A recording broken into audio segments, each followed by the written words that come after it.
Hey guys, welcome back to another video on my Foreflight series. My name's Trent. I'm a professional pilot with and a CFI with over 1,100 hours of dual given, and in this video I want to share with you some information about the plates section of Foreflight and all the various ways that you can get to the plates, as well as what is on those plates.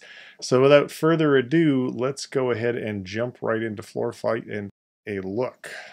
All right, so you can see here on the screen, we've got the map of the US. So let's say that you were going to an airport, in this case, KLGB.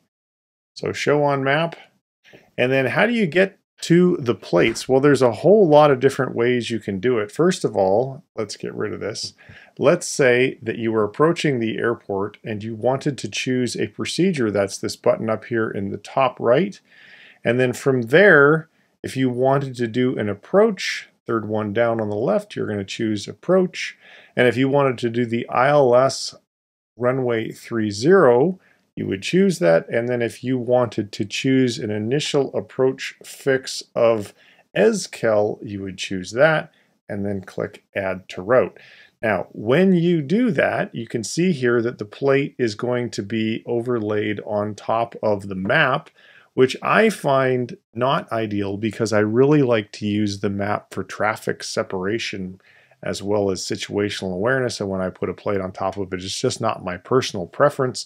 So here, what you can see all these other little triangles, that's all the traffic. So if you want to get rid of the plate in this view and put it up in plates view, if you touch the plate anywhere on the screen, you can then hit view full screen on the top right.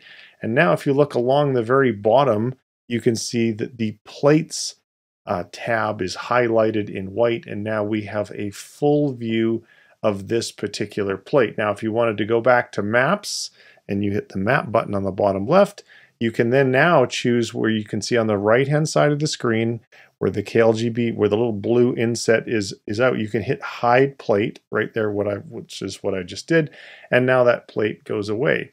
Now depending upon your subscription on Foreflight, you may find that you actually have a lot of the information that you need for the plate. Even here, you can see, for example, that the Lusig waypoint has a crossover altitude of 3,000 feet.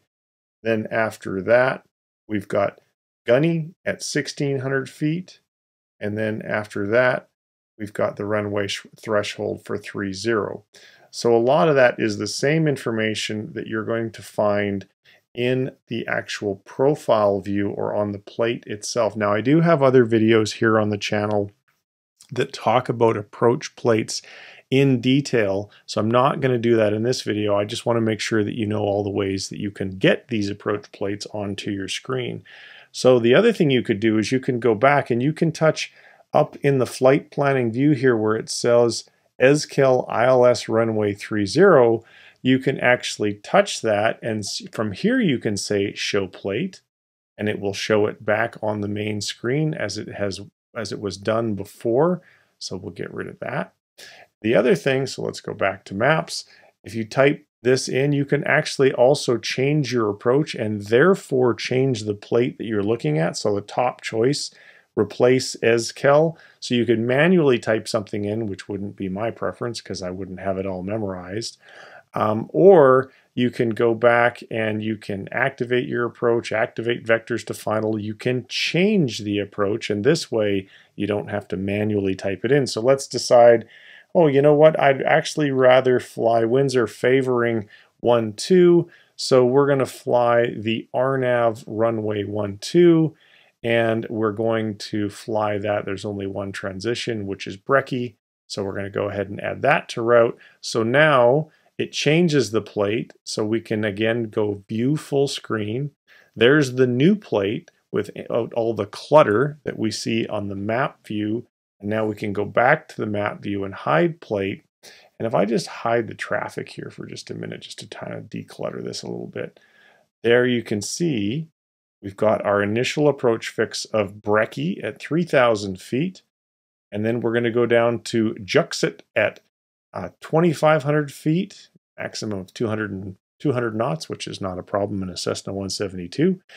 Around the corner to Orion, I'm not sure how to say that, at 1,500 feet, and then Tidoi, and then runway 12.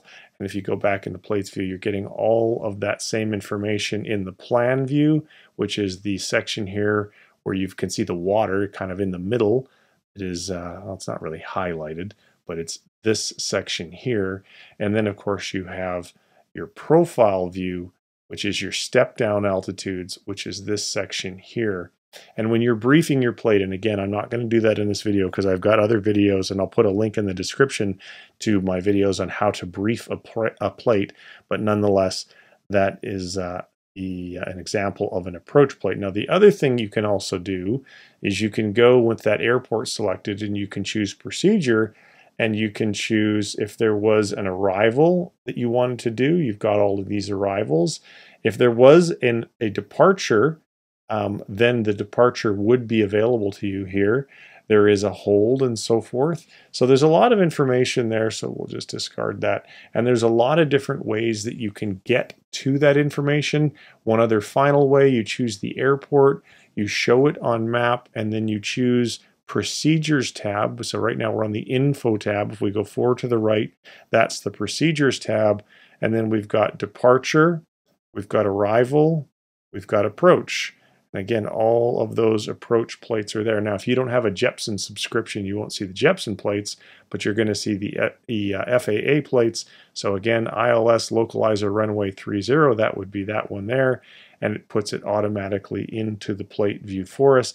The other thing that is particularly cool about plate view and every view is that you can draw all over it, and that was something that when I was a student instrument pilot and I was getting ready for my check ride, that I made sure that I did, and then we'll go ahead and clear that because it made it easier. I made little annotations that made it easier, or less likely, I should say, that I was going to make a mistake when I was flying that particular approach, because when you're first learning, it's quite overwhelming and there's a lot of information to absorb, and so a little bit of crib notes here and there proved to be very, very helpful.